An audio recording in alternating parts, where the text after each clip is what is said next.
En estas últimas semanas hemos estado siendo muy bendecidos con un tema. El tema es, ¿para qué vino el Pentecostés? Una pregunta, ¿para qué vino el Espíritu Santo de Dios? Tú ya te lo has preguntado. Tú ya has recibido respuesta del Señor en estas semanas. Hemos recibido mucha revelación de parte del Señor. Y estos mensajes nos han ayudado a ampliar nuestra visión del papel que desempeña el Espíritu Santo de Dios en la iglesia de Cristo.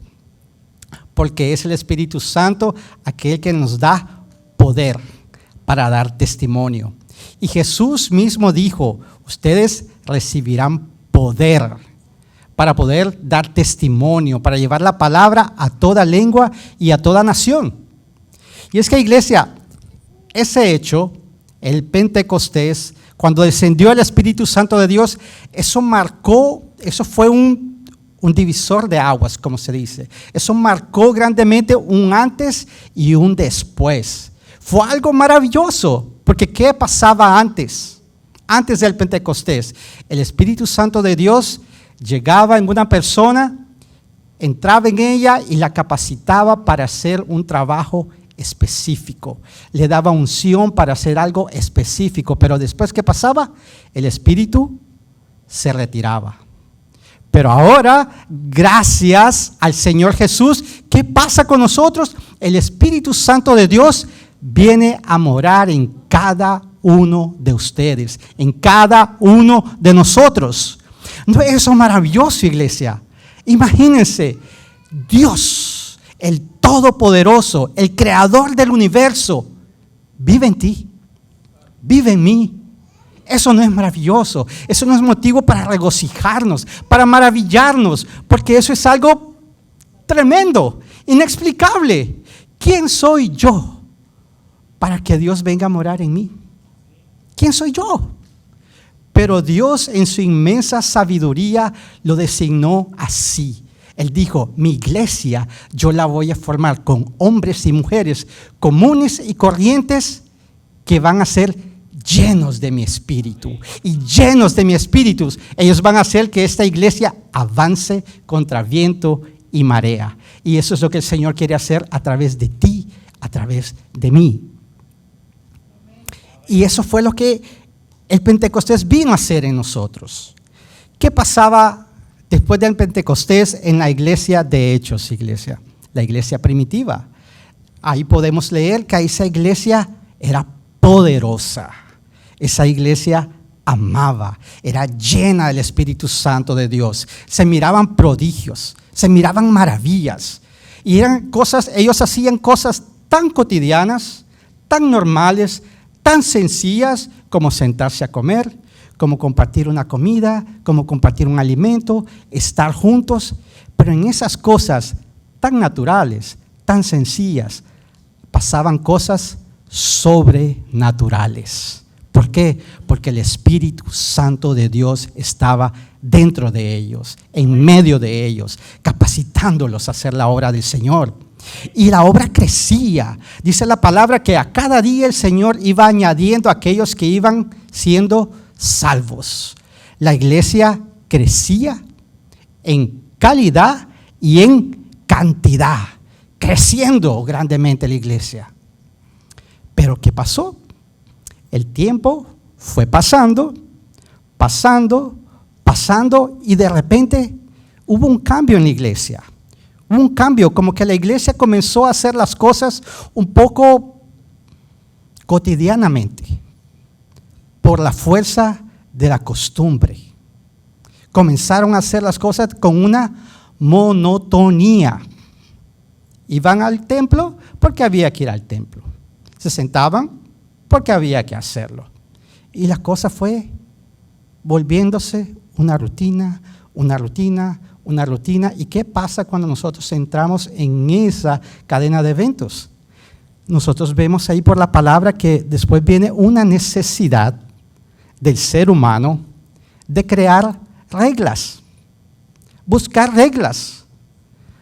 cómo seguir cierto tipo de estatutos que me ayuden a mantenerme allí en esos círculos. Pero fue eso lo que el Señor Jesús nos llamó, a estarnos rigiendo por medio de reglas. No, Él dijo, esta es la época de la gracia.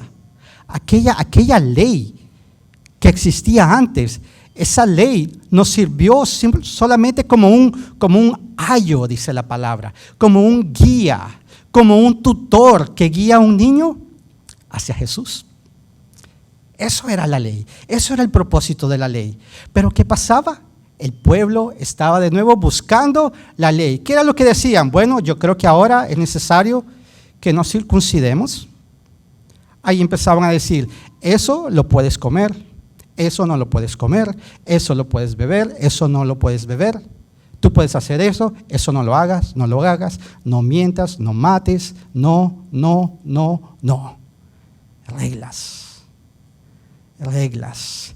Y es que cuando nosotros empezamos a hacer las cosas de una forma monótona, todos llegamos a ese punto. Es algo que está dentro del ser humano. Y yo me pregunto, ¿por qué será que el ser humano es así? Porque Dios nos llamó a una relación directa con Él. Tenemos libre acceso por medio de Jesús Cristo a Dios Padre. Pero yo prefiero quedarme por medio de ritos religiosos, por medio de costumbres, por medio de cosas que no tienen sentido, por tradiciones. Y es que nosotros como seres humanos, creo que pensamos que a través de esos ritos y esas cosas logramos escondernos. Logro esconderme de la presencia de Dios y yo pienso que Él no me ve tal como soy. Pero ante Dios, dice la palabra que hay un inmenso mar de cristal y Él lo ve todo. Yo no puedo esconder nada de Dios. Y por medio de esos ritos, esa religiosidad, yo pienso que yo me escondo. Yo pienso que yo puedo cumplir con ciertas reglas y aparecer bien. Cumplí, estoy en la línea. Pero Dios nos llamó a una relación directa con Él, una relación sincera, donde Él me ve tal como soy, donde yo soy redargüido, donde yo soy confrontado con las cosas que yo necesito cambiar en mi corazón. Pero ese pueblo quería volver a las reglas, quería volver a esas cosas rudimentarias. ¿Y qué pasa? El apóstol Pablo se levanta y él dice en Romanos 14:17, que es nuestro versículo base, porque el reino de Dios no es comida ni bebida, sino justicia, paz y alegría en el Espíritu Santo. Entonces vemos que aquí hay dos cosas que este versículo nos enseña: lo que el reino de Dios no es y lo que el reino de Dios es. ¿Qué es lo que no es? El reino de Dios no es religiosidad. Porque cuando Pablo habla comida, bebida, ¿a qué se refiere él? ¿Será que él estaba preocupado con las cosas que nosotros comemos o bebemos? No, todo esto tiene un contexto en el cual las personas estaban preocupadas. No se puede comer esto, no se puede hacer lo otro. Aquello, si tú comes aquella carne, aquello está sacrificado a los ídolos, no puedes comerlo. Y Pablo les decía, si tú estás firme en la fe, si tú eres un hombre que está firme, tú sabes que tú puedes orar por eso, ya está santificado y lo comes. Pero tienes también que tener consideración con aquel que es débil, aquel que cree que eso es pecado. Bueno, ten consideración con tu hermano.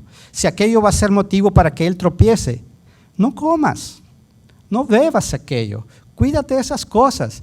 Eso era el contexto porque Pablo está trayendo aquello y dice, no, ustedes están confundidos. El reino de Dios no es comida ni bebida. Y él los exhortaba porque, ¿qué pasa, iglesia? También este pueblo, ellos estaban siendo afectados también por problemas de inmoralidad, problemas de sensualidad. Y Pablo estaba tratando de exhortarlos. Ellos estaban preocupados por comida y bebida y ellos no se daban cuenta de cuál realmente era el verdadero problema. Veamos lo que el apóstol Pablo le dice a los colosenses. Colosenses 2, 16 al 23. Por tanto, nadie los juzgue en asuntos de comida, de bebida o respecto a días de fiestas, lunas nuevas o sábados. Todo ello es solo una sombra de lo porvenir, pero la realidad pertenece a Cristo. Nadie los prive de su premio fingiendo humildad y culto a los ángeles, haciendo alarde de lo que ha visto, vanamente hinchado por su mente carnal, y no aferrándose a la cabeza, de la cual todo el cuerpo, nutrido y unido por sus coyunturas y ligamentos, crece en el crecimiento que da Dios. Siendo que la muerte de ustedes con Cristo los separó de los principios elementales del mundo.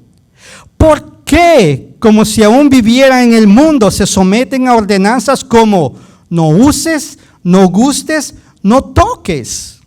Tales cosas son destinadas a perecer con el uso, pues son según los mandamientos y las doctrinas de los hombres. De hecho, semejantes prácticas tienen reputación de ser sabias en una cierta religiosidad, en la humillación y en el duro trato del cuerpo, pero no tienen ningún valor contra la sensualidad. ¿Cuál era el verdadero problema aquí? La sensualidad, la inmoralidad, y ellos estaban preocupados por otras cosas. Y vemos que esto, él se lo escribe ¿a quién? A la iglesia en Colosas, los colosenses. ¿Y dónde está el versículo base que leímos? En Romanos. El mismo problema. Y si nos vamos a la iglesia en Galacia, a los Gálatas, ¿qué es lo que Pablo les dice? Ustedes corrían bien, Gálatas. ¿Qué pasó con ustedes? ¿Por qué ustedes ahora están volviendo a la ley y poniendo a un lado la fe? Porque la salvación es por fe. Entonces vemos que eso es algo que se propaga por todos lados. Y nosotros no estamos exentos de eso. Nos debemos de cuidar de no caer en esa religiosidad, de hacer las cosas solo por costumbre. Vengo aquí al culto porque, bueno, hay que ir. Porque si no, mi discipulador me va a estar preguntando por qué no fuiste. Tengo que ir al GE, porque hay que ir al GE. Voy a participar de una oración porque, bueno, todo el mundo participa y yo no quiero ser el que me queda fuera. Y vamos haciéndolo todo con una monotonía. ¿A dónde terminamos si vamos así? Sometiéndonos a reglas, a rudimentos que ya están supuestos a haber quedado atrás. Y eso lo vemos también en las familias. Las familias vemos que recién casados están ahí apasionados unos por los otros. Vienen los hijos, la alegría de los hijos, la alegría de sentarse a una mesa a compartir el pan. Y eso se va convirtiendo en una rutina. Después, ¿qué es lo que nos toca hacer? Crear reglas. Quiero a todo el mundo sentado aquí en la mesa al mediodía. Y por favor no traigan celulares, todo el mundo sentado para que podamos compartir. No es así que a veces llegamos y empezamos y tratamos a los muchachos, empezamos a ponerle reglas. Es bueno poner disciplina, es bueno, pero lo que tenemos que enseñar a ellos es amar. Porque Jesús, ¿cómo Jesús dio solución a todo esto? Él decía, ustedes están luchando con todo eso que no hago esto, no debo mentir, no debo matar, no debo eso. Ama. Allí se resume toda la ley. Ama al Señor tu Dios sobre todas las cosas y a tu prójimo como a ti mismo. Allí está resumida toda la ley. Haz las cosas por amor. Eso es lo que necesitamos nosotros recibir e inculcar a nuestros hijos. Hagan las cosas por amor. No porque tienes que ir. Yo entiendo que a veces los tenemos que empujar, Pero les tenemos que enseñar a que eso tiene que nacer de ellos. Ellos se tienen que gozar en venir a una iglesia, a alabar al Señor, a buscar su presencia, a orar, a alabarlo, a buscarlo, hasta que el Espíritu Santo los toque y los llene de su presencia. Y eso no solo con los jóvenes, con todos nosotros. Nosotros nos debemos de cuidar de no caer en esas reglas. Jesús también en su palabra nos dice, el apóstol Pablo dice así: llénense del Espíritu y así ustedes no van a satisfacer los deseos de la carne. No es yo pensando, no, eso no lo tengo que ver. No puedo ver eso, no puedo tocar aquello, no puedo hacer esto, no puedo eso. Reglas. No. Llénense del Espíritu y no van a satisfacer los deseos de la carne. Es ser llenos del Espíritu. Eso es lo que necesitamos anhelar, ser llenos del Espíritu y buscar la presencia de Dios. Es lo que nos va a mantener firme, es lo que nos va a mantener con un propósito, es lo que nos va a mantener con un ímpetu, con una alegría de hacer las cosas. No hacerlas por obligación, más hacerlas porque yo amo hacerlo. Eso es lo que me trae vida y eso es lo que da vida también. Mira lo que también en Lucas 6:1 dice Señor Jesús: aconteció que Jesús pasaba por los sembrados en sábado y sus discípulos arrancaban espigas y las comían restregándolas con las manos. Y algunos de los fariseos dijeron: ¿por qué hacen lo que no es lícito hacer en los sábados? Respondiéndoles Jesús dijo: ¿no han leído lo que hizo David cuando tuvo hambre, él y los que estaban con él? Entró en la casa de Dios, tomó los panes de la presencia, que no es lícito comer, sino solo a los sacerdotes, y comió, y dio también a los que estaban con él. También les decía: el Hijo del Hombre es Señor del sábado. ¿No es ser iglesia hoy sábado? Bueno, casualmente nosotros estamos hoy sábado aquí. Pero no es ser iglesia cuando venimos aquí al culto a reunirnos. Aquí Ana estaba ministrando y él dijo: tenemos que ser iglesia todos los días. Es un estilo de vida. Aquí venimos hoy a congregarnos para alabar juntos al Señor, para celebrar lo que Él ha hecho en nuestro medio. Pero de lunes a viernes tenemos que ser iglesia donde vayamos.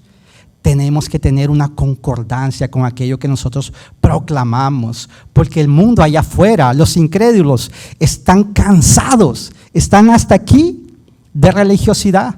Ellos no quieren religiosidad, ellos no quieren seguir ritos religiosos, ellos quieren la verdad, ellos quieren transparencia, ellos quieren algo genuino. Y eso es lo que Dios nos está llamando a hacer, ser una iglesia genuina, llena del Espíritu Santo de Dios. El reino de Dios no es religiosidad. Entonces, ¿qué es el reino de Dios? Aquí la palabra nos dice, el reino de Dios es justicia, paz y alegría en el Espíritu Santo. Ustedes pueden ayudarme a predicar, por favor. Digan así: el reino de Dios es justicia, paz y alegría en el Espíritu Santo. Aleluya. Gloria a Dios. Justicia, iglesia. ¿Qué es justicia? Es la palabra sideke. Justicia en hebreo es esa palabra. Pero justicia en sí, nosotros vemos que hay ejemplos que nosotros seguimos. Hay patrones de conducta, hay modelos de ética moral que nosotros seguimos. Y el mundo tiene muchas versiones de eso. Pero la justicia humana lo que tiene es que esa justicia humana es cambiable, es relativa. Lo que es justo hoy, mañana no lo va a ser. Y lo que era injusto ayer, hoy es justo.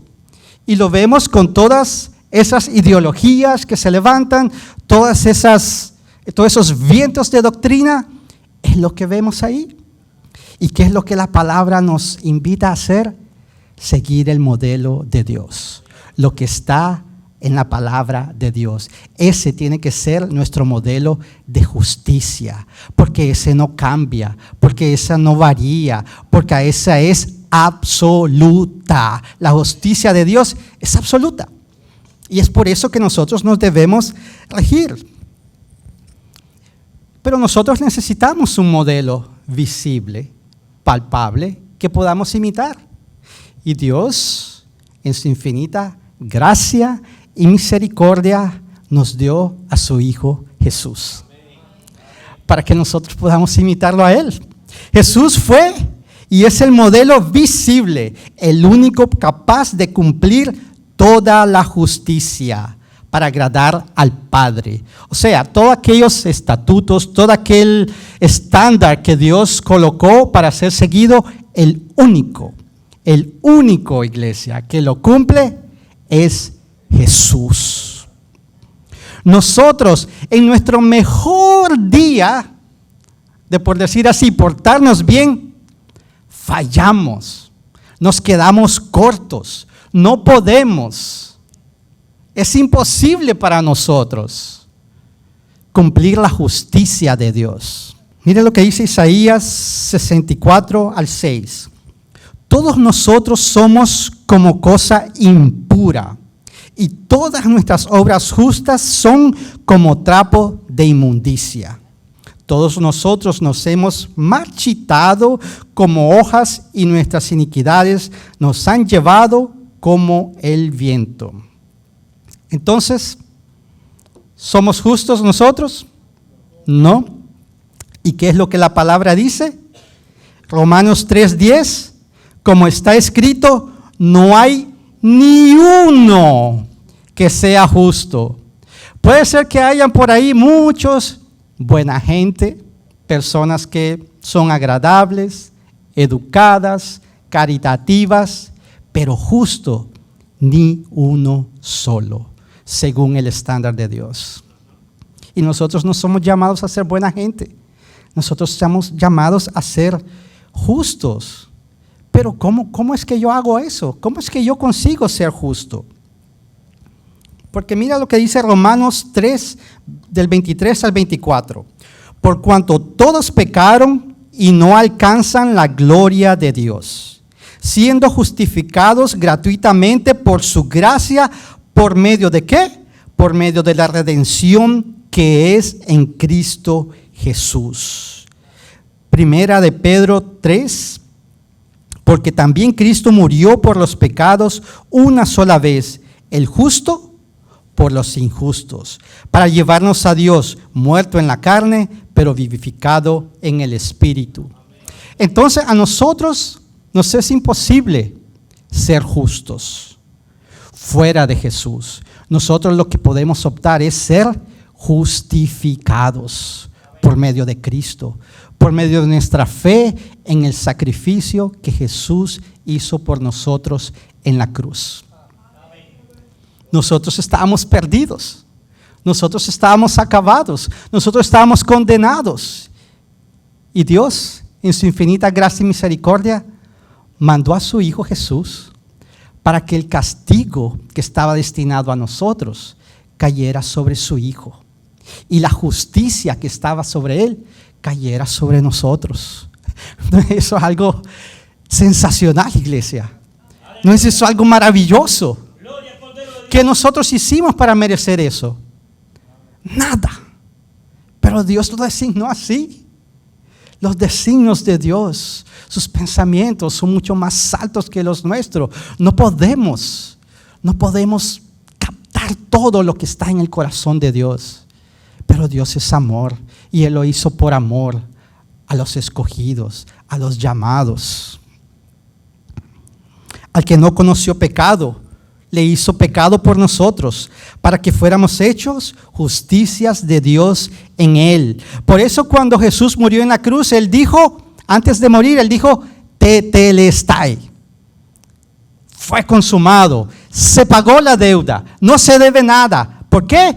Porque Él pagó, y Él pagó un precio alto, un precio de sangre.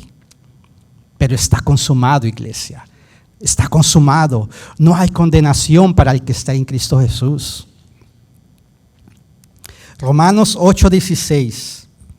Y este mismo espíritu se une a nuestro espíritu para dar testimonio de que ya somos hijos de Dios. Porque Él no solo nos salva, Él no solamente nos justifica, Él nos hace hijos de Dios.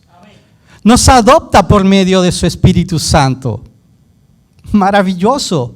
No tiene fin la gracia, la misericordia, la bondad de Dios por nosotros.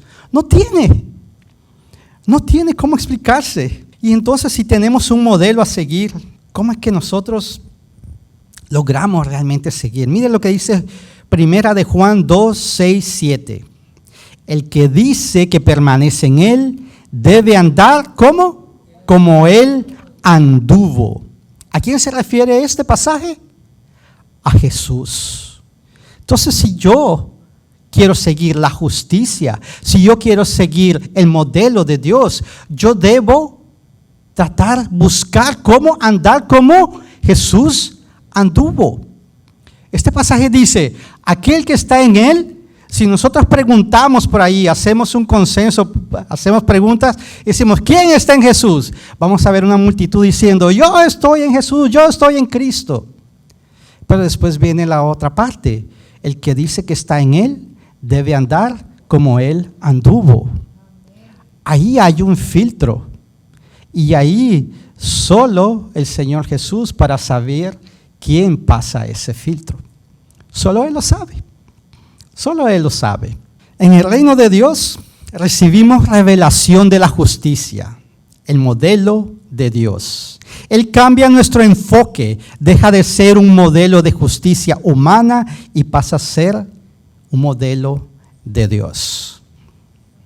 El reino de Dios nos revela la justicia. ¿Y qué pasa cuando nosotros recibimos revelación de esa justicia? Nosotros comenzamos a recibir la paz de Dios. Paz de Dios. Y paz, iglesia, no es ausencia de guerra. Paz es comunión. Paz no es una tregua. Paz no es una guerra fría. Paz es comunión genuina. No es aquel matrimonio que se la pasa peleando todo el tiempo y de repente dicen, hoy vienen los suegros a visitarnos, entonces vamos a hacer las paces aquí. Vamos a portarnos bien, vamos a evitar los gritos, vamos a evitar las críticas y para que la familia diga que aquí está todo maravilloso. ¿Y qué pasa después? Vuelve toda la normalidad. Eso es paz. No, es una simple tregua. Y Dios nos llama a que nosotros tengamos paz entre nosotros. La palabra griega usada para paz es eirineo, que quiere decir reconciliación. La misma palabra, shalom en hebreo, es usada para definir una buena relación. Shalom es cuando tenemos una relación abierta, sana, saludable, transparente. Es eso lo que Dios quiere que nosotros tengamos. La cruz, el sacrificio del Calvario nos trajo la paz. La cruz tenía dos maderas, una que estaba en dirección vertical y una horizontal. Entonces, ¿qué es lo que hace? Primero nosotros recibimos la paz de manera vertical. ¿Con quién? Con Dios Padre. Primera de Pedro 2:25. Pues vosotros andabais descarriados, independientes, sin comunión, sin paz, como ovejas, pero ahora habéis vuelto al pastor y guardián de vuestras almas. Ahora tenemos un pastor que cuida de nosotros, iglesia. Isaías 53:5. Mas Él fue herido por nuestras transgresiones, molido por nuestras iniquidades. El castigo por nuestra paz cayó sobre Él, y por sus heridas hemos sido sanados. Romanos 5:1. Por tanto, habiendo sido justificados por la fe, tenemos paz, comunión para con Dios por medio de nuestro Señor Jesucristo. Entonces el sacrificio de Jesús en la cruz me reconcilió con Dios. Yo no podía tener una relación con Dios. ¿Por qué? Porque mi condición pecadora no me permitía, mis injusticias no me permitían acercarme a Dios. Pero a través del sacrificio de Jesús, yo soy reconciliado, soy justificado. Ahora yo tengo un libre acceso al Padre. Dice la palabra que Jesús creó un nuevo y vivo camino por el que nosotros debemos andar. ¿No es maravilloso lo que Dios hace con su iglesia? Un nuevo y vivo camino. Entonces, iglesia, el Pentecostés restauró nuestra relación vertical, nuestra relación con Dios Padre. ¿Y qué pasa cuando nosotros ya nos podemos relacionar con ese Dios que está allá? Eso tiene un reflejo después en nuestras relaciones horizontales, con mi cónyuge, con mis hijos, con mis amigos, con mis hermanos, con mis compañeros de trabajo, con las personas que encuentro en la calle desconocidas. Ahí se viene a reflejar la paz también. Primera de Juan 1:7. Mas si andamos en la luz, como Él está en la luz, tenemos comunión los unos con los otros. Y la sangre de Jesús, su Hijo, nos limpia de todo pecado. Entonces, iglesia, ¿qué es andar en la luz? Estar siguiendo el modelo de Cristo. Y la palabra aquí nos dice que una señal visible, palpable, que yo diga, yo ando en la luz, yo sigo a Cristo. ¿Sabe cuál es? Mis relaciones. ¿Cómo están mis relaciones? ¿Cómo está mi relación con mi esposa? ¿Cómo está mi relación con mi hija? ¿Cómo yo me relaciono con mi jefe? ¿O con mis empleados? ¿Cómo está esa relación? Allí ese es el parámetro de que si nosotros andamos en la luz. No es solamente decir yo ando en la luz, es demostrándolo en nuestras relaciones. Es andar en el reino que fuimos transportados, al reino de la luz. Efesios 4:3. Esforzándoos por preservar la unidad del Espíritu en el vínculo de la paz. Preservar, iglesia. Aquí la palabra no nos está diciendo que nosotros necesitamos alcanzar la unidad del Espíritu. No, la unidad del Espíritu ya fue dada por Dios. Él la alcanzó por nosotros. Él la entregó a nosotros. Nosotros lo que necesitamos es preservarla. Aquí entre nosotros tenemos que preservar la paz, la unidad. Que si alguien hizo o algo que me incomodó, que me lastimó, yo tengo que buscar cómo reconciliarme con mi hermano, tratar las cosas, no taparlas y quedarme con raíces de amargura en mi corazón. ¿Cuántas veces nos quedamos con esas raíces de amargura por cosas que no tratamos? Vemos familiares que no se hablan por años, porque ni uno se atreve a decir, hablemos de lo que pasó. A lo mejor fue un malentendido, a lo mejor fue un chisme, a lo mejor fue algo que ninguno de ellos se imaginan, pero son relaciones que son destruidas por no levantarse a alguien y decir, vamos a restaurar la paz entre nosotros. Pero ¿qué pasa? No queremos dar nuestro brazo a torcer, no queremos ser aquel que diga, perdóname, o yo te perdono por aquello que me hiciste. No, queremos mantenernos ahí duros y no perdonando. Y ya hemos escuchado que muchas veces no perdonar es tomarnos un veneno esperando que el otro muera. Pero es un veneno para nosotros el guardar el perdón. No necesitamos orar para que Dios nos dé la unidad del Espíritu, como ya les había dicho.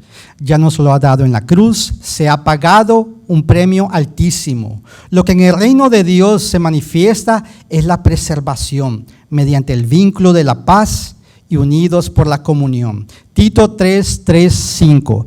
Porque nosotros también éramos en otro tiempo insensatos, rebeldes, extraviados, esclavos de concupiscencias y deleites diversos, viviendo en malicia y envidia, aborrecibles, odiosos y aborreciéndonos unos a otros. Eso es una radiografía de lo que éramos nosotros sin Cristo. Somos capaces de todas esas cosas. Pero cuando se manifestó la bondad de Dios, nuestro Salvador, y su amor para con los hombres, nos salvó, no por obras de justicia que nosotros hubiéramos hecho, sino por su misericordia, por el lavamiento de la regeneración y por la renovación en el Espíritu Santo. Entonces, iglesia, como resultado, el amor, la compasión y la misericordia comienzan a fluir de dentro de mí. Cuando yo soy reconciliado con el Padre, cuando yo imito la justicia, cuando yo trabajo en mis relaciones, la vertical, la horizontal, ahí yo empiezo a fluir. Ahí aquello de perdonar me fluye. Yo perdono. No guardo perdón. ¿Por qué? Porque estoy claro del perdón que yo recibí. El perdón que Dios me dio. Dice la palabra que aquel a que mucho se le ha perdonado, mucho ama. Soy justificado y libre de condenación a través de la fe en aquel que me dio paz. Y me vuelvo un pacificador. Eso es el resultado que Dios quiere ver en nosotros, transformarnos en pacificadores. Dice la palabra, bienaventurados los pacificadores. ¿Por qué? Porque serán llamados hijos de Dios. El Pentecostés restauró nuestras relaciones horizontales. ¿Por qué, iglesia? Porque Cristo en mí, la esperanza de gloria. Y después que nosotros somos reconciliados, que recibimos la paz, ¿qué es lo que pasa de manera natural, iglesia? Recibimos una alegría que no se entiende. Alegría. Es la palabra alegremente, en griego es eufrosune, que la podemos dividir en dos partes. Bien, y fren, mente. ¿Qué quiere decir entonces? Bien de la mente, buena mente, mente sana, mente curada. Lucas 2:10. Pero el ángel les dijo, no teman, que les traigo una buena noticia que será para todo el pueblo motivo de mucha alegría. Eso era el ángel anunciando la venida del Mesías, de Cristo, que iba a ser motivo de mucha alegría. Sabemos que la venida de Jesús permitió que nuestros pensamientos, que no eran los pensamientos de Dios, se alinearan a los pensamientos de Él. ¿Cómo nosotros conseguimos hacer eso? Por medio del arrepentimiento, iglesia. Arrepintiéndonos. El reino de los cielos se ha acercado, arrepiéntanse. Así fue como Jesús comenzó su ministerio, llamándonos al arrepentimiento. Y parafraseando eso, podemos decir, cambien su mente, que el reino de Dios se acerca. Cambien su forma de pensar, porque el reino de Dios se ha acercado a ustedes. Es cambiar nuestra forma de pensar. Y sabemos que para el arrepentimiento la palabra es, en griego, metanoia, cambio de mente.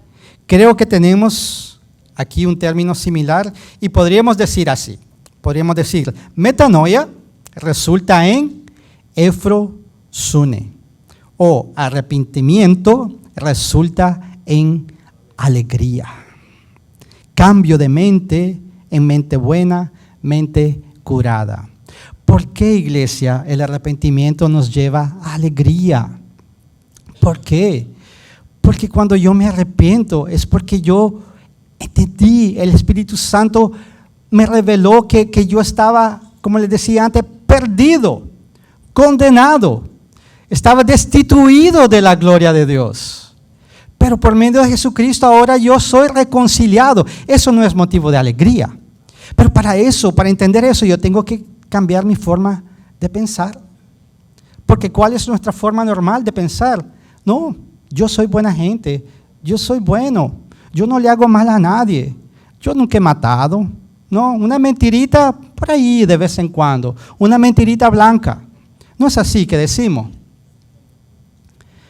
Pero Dios sabiendo todo eso, Él nos rescató de la muerte, nos dio vida en Cristo. No solo nos dio vida, nos hizo hijos, nos adoptó. Ahora podemos clamar, Abba Padre, por medio del Espíritu Santo de Dios. Vean la palabra el resultado del arrepentimiento en 1 Corintios 2:16. Porque ¿quién conoció la mente del Señor? ¿O quién podrá instruirlo? Pero nosotros tenemos que la mente de Cristo. Ya empezamos a pensar diferente, empezamos a recibir la mente de Cristo, empezamos a ver las cosas como Cristo las ve, empezamos a pensar como Él piensa, empezamos a actuar como Él haría. La mente de Cristo es una mente buena, una mente sana, verdaderamente gozoso por ver cómo Dios ve. Sabe lo que Dios sabe, se guía por la palabra. Iglesia, nosotros tenemos que pedir en el nombre de Jesús y ver el resultado cuando nosotros hacemos eso. Juan 16:24. Hasta ahora, ustedes no han pedido nada en mi nombre. Pidan y recibirán. ¿Para qué? Para que su alegría sea completa. Cuando yo empiezo a pedir al Señor aquello que Jesús pediría, automáticamente yo recibo alegría. Alegría. Y es una alegría que no es condicional como la que el mundo da. Porque el mundo da alegría, pero la da de una manera condicional, pasajera, efímera. Lo que me causó alegría hoy, ya mañana ya no es. Pero la alegría que recibimos por medio del reino de Dios, por medio del Espíritu Santo de Dios, por medio de tener la revelación del reino de Dios en nosotros, eso es eterno. Eso nadie lo quita. Eso nadie me lo puede arrebatar. Entonces tenemos que pedir como Él pediría, iglesia.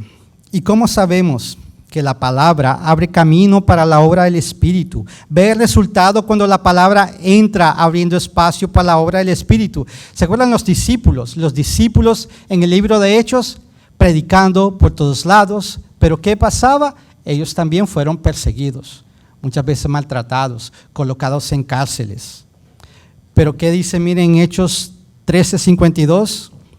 Pero los discípulos estaban llenos de alegría y del Espíritu Santo. Alegría estaba en ellos. Ellos no necesitaban andar buscando cosas para quedarse contentos y alegres un momento. No. ¿Por qué? Porque la fuente de alegría estaba en ellos. En ellos. Y eso es lo que nosotros necesitamos. Nosotros necesitamos ir a la fuente. Todo el mundo busca alegría. Todo el mundo quiere ser feliz. Todo el mundo quiere ser feliz. Y es normal. Pero el problema es que buscamos la felicidad en lugares equivocados. Tenemos que ir a la fuente. La fuente es Cristo. La fuente es el reino de Dios. La fuente es el Espíritu Santo de Dios. Eso trae alegría inconmensurable, innegable e inexplicable. Miren lo que dice en Nehemías 8:10c. No se entristezcan, porque el gozo del Señor es su fortaleza. Decía David, orando, él decía, Señor, no quites o devuélveme el gozo de la salvación. La salvación nos trae alegría, iglesia. cuando recibimos esa revelación de la obra de Dios en nosotros, eso es motivo de alegrarnos. Y debemos anhelar siempre estar alegres por ese motivo. ¿Qué más? Estábamos muertos y Dios nos dio vida. Fuimos vivificados por su Espíritu. ¿Qué más nos puede dar más alegría que eso? Nosotros necesitamos siempre aferrarnos a esa alegría. Dice la palabra que bienaventurados, felices son los misericordiosos porque recibirán misericordia. Cuando yo soy reconciliado, cuando yo soy reconciliado con Dios Padre, con los que están aquí a mi lado, entonces ¿qué pasa? Yo tengo que volverme un agente reconciliador, aquel agente que va a pacificar, aquel que demuestra misericordia. ¿Por qué? Porque yo recibí gran misericordia. Alegría viene como resultado de ver las cosas a través del prisma de Dios. Lo que es importante, lo que es prioridad, es el avance del reino de Dios. A veces nosotros vemos las cosas bajo el prisma de nuestro dolor. Vemos las cosas a través del prisma de nuestra desilusión, de nuestros traumas, de nuestras carencias. Pero Dios quiere darnos otro prisma para que veamos las cosas a través del reino de Dios, para que nuestra alegría sea completa. Concluyendo, iglesia, Romanos 15:13, le pido a Dios, fuente de esperanza, que los llene completamente de alegría y paz, porque confían en Él. Entonces rebosarán de una esperanza segura mediante el poder del Espíritu Santo de Dios. Entonces, iglesia, porque el reino de Dios no es comida ni bebida, sino justicia, paz y alegría en el Espíritu Santo. Pongámonos de pie, iglesia, vamos a orar. Oh Padre Celestial, aquí está tu pueblo, Señor. Padre, te queremos pedir perdón, Señor, si nosotros hemos entrado en esa rutina, Señor, haciendo las cosas automáticas. Te pedimos perdón, Señor. Te pedimos que coloques de nuevo en nosotros aquel gozo de la salvación, Señor. Aquel gozo que no pasa, Padre. Tú nos salvaste. Tú nos diste vida, Señor. ¿Qué más podemos pedir? Ayúdanos a ser llenos de su Espíritu Santo, Señor. Porque solo así no vamos a satisfacer los deseos de la carne. No vamos a estar batallando, tratando de cumplir ciertas reglas. Mas vamos a amar, Señor. Vamos a amar. Yo voy a amar a mi prójimo. Voy a amar la justicia. Voy a amar la paz. Ayúdanos, Señor. Ayúdanos a ser esa iglesia llena de tu Espíritu Santo. Aquella iglesia genuina y poderosa en el poder que Dios nos dio a través del Pentecostés, para que podamos hacer diferencia allá afuera, Señor, que podamos alcanzar las vidas, que podamos restaurar familias, que podamos traer cura, sanación, esperanza, paz y alegría. En el nombre poderoso de Jesús te lo pedimos, y el pueblo de Dios dice amén y amén.